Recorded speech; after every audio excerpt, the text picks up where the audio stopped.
नमस्कार. मॅक कट्ट्यावर आपलं पुन्हा एकदा स्वागत. कट्टा मकरंदचा खुल्या चर्चेचा वेध घेत असतो आपण विविध घडामोडींचा, बातम्यांचा. मी मकरंद मुळे आपल्या सगळ्यांचं परत एकदा या प्रेक्षकप्रिय मॅक कट्टा या यूट्यूब चॅनलवर स्वागत करतो. मंडळी, the Asiatic society of Mumbai या अतिशय जुन्या आणि त्यावेळी ब्रिटिशांनी स्थापन केलेल्या एका मोठ्या ग्रंथालय संशोधन केंद्राची निवडणूक आता अखेर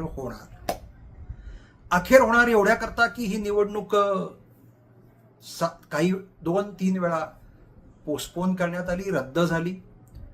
एशियाटिकचा सगळा वाद न्यायालय, धर्मादाय आयुक्त यांच्याकडे गेला आणि त्या वादामुळे का विना एशियाटिक सोसायटी विषयी चर्चा झाली, अधिक माहिती लोकांना मिळाली. खरं तर एशियाटिक सोसायटी हे एक मोठं संशोधनाचं, ज्ञानाचं असं केंद्र आहे, माहितीचं केंद्र आहे, संदर्भाचं केंद्र आहे. त्याच्या स्थापनेमागचा हेतू अतिशय स्पष्ट होता की एक ज्ञानाची कवाडं उघडली जावी, विविध प्रकारच्या विषयावरचं संशोधन व्हावं आणि जसं आपल्या ह्या सगळ्या रोजच्या जगण्याच्या गरजा आहेत, त्या रोजच्या जगण्याच्या गरजा बरोबरच वैचारिक कक्षा अधिक व्यापक व्हावी, बौद्धिक उंची समाजाची वाढावी आणि ती वाढवण्याकरता काही घटकांनी जबाबदारी घ्यावी. त्या घटकांनी मिळून या ग्रंथालयाचा, या सोसायटीचा उपयोग करावा, अशी याची व्यापक भूमिका आहे. परंतु हळूहळू अशा प्रकारच्या ज्या सगळ्या संस्था आहेत, त्या संस्थांमध्ये सुद्धा एक वेगळ्या प्रकारचं वैचारिक ध्रुवीकरण झालं. ध्रुवीकरण करता करता एक वेगळ्या प्रकारची बौद्धिक वैचारिक अस्पृश्यता तयार झाली. त्यातून एक उच्चभ्रूपणा निर्माण झाला आणि एक विशिष्ट मानसिकता तयार झाली. बुद्धिजीवीपणा, वैचारिक, विचारवंत म्हणजे जणू काही आम्हीच आणि बाकीच्यांना यातलं काही कळत नाही, अशा प्रकारची मानसिकता विकसित झाली. त्यामुळेच एशियाटिक सोसायटी ऑफ मुंबईची निवडणूक आता परत एकदा चर्चेच्या करता आलेली आहे. दिनांक 4 जुलै रोजी याचं मतदान होईल. साधारणपणे 2530 इतके मतदार या मतदान करतील. अर्थात किती मतदान होईल ही शंकाच आहे, म्हणजे कितीही यंत्रणा राबवली, कितीही जागरण केलं तरी एकूण अशा प्रकारच्या संस्थागत मतदानाचा काही टक्केवारी फार वाढत नाहीये. यापूर्वीची जी काही एशियाटिकची प्रत्यक्ष मतदान झालेलं आहे तेही काही फार संतोषजनक, समाधानकारक, उत्साहवर्धक नव्हतं. त्यामुळे आता परत एकदा या सगळ्याचं पडघम वाजू लागलेलं आहे, चर्चा सुरू झालेली आहे. एशियाटिक सोसायटी ऑफ मुंबईच्या करता 2 पॅनल, आणखीन एक तिसरा आहे, पण प्रामुख्याने सेव्ह एशियाटिक आणि एशियाटिक टुमारो अशी 2 पॅनल एकमेकांसमोर उभी ठाकलेली आहेत. स्वाभाविकपणे 2 पॅनल उभे राहिल्यानंतर जे काही आरोप प्रत्यारोप होतात तेही सगळे सुरू झालेले आहेत. प्रामुख्याने एशियाटिक टुमारोनी एक व्यापक भूमिका मांडलेली आहे. त्यांचं असं म्हणणं आहे की एशियाटिक सोसायटी ज्या ठिकाणी आहे तिथं आणि केवळ दक्षिण मुंबई करता ही काही सोसायटी नाही, ही अधिक समाजविमुख व्हायला पाहिजे, संशोधनाला चालना मिळाली पाहिजे. इथे ग्रंथच आहेत, ते वाचना करतायत, संदर्भा करतायत, त्याचा उपयोग झाला पाहिजे आणि एका अर्थाने एशियाटिक सोसायटीची जी वास्तू आहे ती ज्ञान, संशोधन, माहिती, संदर्भ याचं एक चळवळीचं स्वरूप याला प्राप्त झालं पाहिजे, त्याला गती आलं पाहिजे, ते प्रवाही झालं पाहिजे आणि त्यामुळे एक सर्वसमावेशकता, कोणत्याही प्रकारची वैचारिक अस्पृश्यता नको, सर्वांना घेऊन ज्ञानाच्या, माहितीच्या केंद्रात काम केलं पाहिजे, नवीन पिढी जोडली पाहिजे आणि मुळातच एशियाटिक सोसायटी नावात जरी मुंबई असली तरी ती मुंबईच्या पलीकडे नेऊन जिथे जिथे अशा प्रकारचे वैचारिक उपक्रम होतात त्या उपक्रमांशी थेट जोडून त्यांना सामावून घेऊन याचं स्वरूप बदललं पाहिजे, अशा प्रकारची भूमिका एशियाटिक टुमारो या पॅनलनी मांडलेली आहे. आणि त्यानुसार त्यांनी आपल्या काही पत्रकं काढलेली आहेत. त्या पत्रकातनं आपण भविष्यात काय करू अशा प्रकारची भूमिका मांडलेली आहे आणि त्यांचा प्रचार करतात.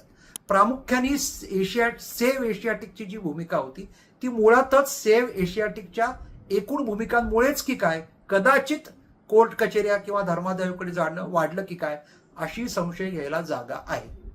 एशियाटिक सेव्हच्या एकूण मांडणीतला जो वास येतोय तो परत एकदा वसाहतवादाचा, वर्चस्ववादाचा येतोय असं निश्चितपणे म्हणता येऊ शकतं. मुद्दा असा आहे की आपण जेव्हा अशा प्रकारच्या ज्ञान, माहिती, संशोधन केंद्राच्या निवडणुकीकरता स्वतःला तयार करतो, आपल्या भूमिका मांडतो, त्या कुठल्याही प्रकारच्या भाषिक संकुचिततेच्या अंडा कामा नये. एशियाटिक सोसायटी महाराष्ट्रात म्हणजे मुंबईत आहे, त्यामुळे स्वाभाविकच मातृभाषा मराठी असल्यामुळे मराठीचं गुणगान, मराठीचा गौरव, मराठीचं संवर्धन, जतन या एशियाटिक सोसायटीच्या माध्यमातून झालंच पाहिजे, केलं पाहिजे, प्राधान्य दिलं पाहिजे. पण याचा अर्थ आपल्या मातृभाषेचा गौरव वाढवताना अन्य भाषांचा द्वेष दुस्वास करणं असा होत नाही. दुर्दैवाने काहीशी एशियाटिक सेवमधनं काही जण तोही आपला हेतू साध्य करताना दिसत आहेत. त्यामुळेच एशियाटिक सोसायटीच्या निवडणुकीत एशियाटिक सेवची भूमिका काहीशी एका विशिष्ट राजकीय विचारसरणीकडे झोकणारी आहे की काय असाही संशय घ्यायला जागा पुरेशी आहे. अर्थात दोन्ही पॅनल आपापली मतं, भूमिका मांडतायत आणि मतदारांपर्यंत पोहोचण्याचा प्रयत्न करतायत. एकूण अशा प्रकारच्या संस्थांचा मतदार हा तितकाच बौद्धिक स्तर चांगला असणारा, सजग असणं अपेक्षित आहे. त्यामुळे तो अशा कुठल्याही प्रकारच्या भावनिक आवाहनाला बळी न पडता व्यवहार काय आहे, वस्तुनिष्ठता काय आहे यालाच सामोरा जाऊन मतदान करेल असं आपण आशा निश्चितपणे करू शकतो. पण मंडळी, अशा प्रकारच्या विविध संस्थांच्या निवडणुका, तिथले होणारं कामकाज हे सुद्धा आपण डोळसपणे बघण्याची गरज आहे. कारण या संस्थांचं सुद्धा समाज जीवनात स्वतःचं असं एक स्थान आहे, त्याचा असा एक उपयोग आहे. समाजाचा विवेक, समाजाचा संयम, समाजाचं एकूणच जाणीव जर टिकून राहायची असेल, ती विकसित व्हायची असेल तर अशा प्रकारच्या संस्थांचा निश्चितपणे उपयोग असतो. मुळात जे या संस्था चालवणारे आहेत किंवा जे या संस्थांवर निवडून येतात किंवा जे या संस्था ताब्यात घेण्याचा वेगळ्या अर्थाने प्रयत्न करतात, त्यांची ही जबाबदारी आहे की आपला राजकीय वैचारिक रंग काय आहे तो त्या एशियाटिक सोसायटीच्या ज्या फार आकर्षक देखण्या अशा दिमागदार अशा ज्या पायऱ्या आहेत, ती पहिली पायरी चढतानाच ते सगळं खाली ठेवून गेलं पाहिजे. दुर्दैवाने सेव्ह एशियाटिकच्या बाबतीत असं काहीसं होताना दिसत नाहीये. मंडळी, कदाचित हा व्हिडिओ तुम्हाला एशियाटिक टुमारोच्या प्रचाराचा भाग वाटू शकतो. तो वाटण्यासही काही हरकत नाही, कारण सत्य पोहोचवणं ही मॅककट्ट्याची जबाबदारी आहे. म्हणूनच सेव्ह एशियाटिक हे अर्ध सत्य आहे आणि एशियाटिक टुमारो पूर्ण सत्य आहे. मंडळी, विवेक जागृत ठेवून पूर्ण सत्याला सामोरं जाणं, पूर्ण सत्य स्वीकारणं ही आपली सगळ्यांची जबाबदारी आहे. म्हणून एशियाटिक टुमारो बरोबर जाण्यात केवळ एशियाटिक सोसायटीचं हित नाहीये, तर एकूणच महाराष्ट्राच्या सांस्कृतिक जीवनाचं हित आहे. एकूण ज्ञान माहिती संशोधन केंद्राला चालना मिळणार आहे. त्यामुळे अशा प्रकारच्या ज्या चर्चा गेले काही महिने ते सुरू आहेत, त्या अधिक डोळसपणे बघण्याचा प्रयत्न करा, त्या समजून घेण्याचा प्रयत्न करा. म्हणजे या मॅक कट्ट्यावरच्या विशेष व्हिडिओचा आपल्याला नेमका अर्थ कळेल. आज इतकंच. मॅक कट्टा खुल्या चर्चेचा वेध घेत असतो आपण वेगवेगळ्या विषयांचा. लाईक करा, शेअर करा, सबस्क्राईब करा. धन्यवाद.